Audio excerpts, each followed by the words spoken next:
老虎被称为百兽之王，它们作为一种大型的肉食主义者是非常凶猛的。但我们都知道，老虎属于猫科动物，所以它们行动起来总是小心翼翼的，不会发出一丝声响。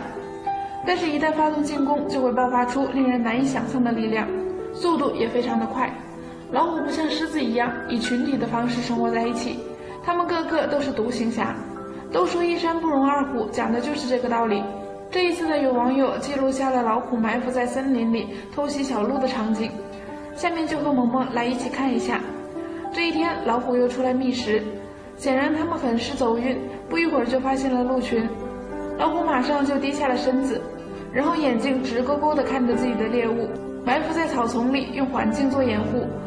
视频前的你，如果存在房事时间短、勃起无力、硬度不够、中途疲软、阴茎短小、虚汗、阴囊潮湿、肾虚引起的腰酸背痛等男性问题，可添加中医老师微信8783400中药秘方调理，对症下药。记住中医老师问诊微信8783400，海内外患者朋友皆可免费咨询。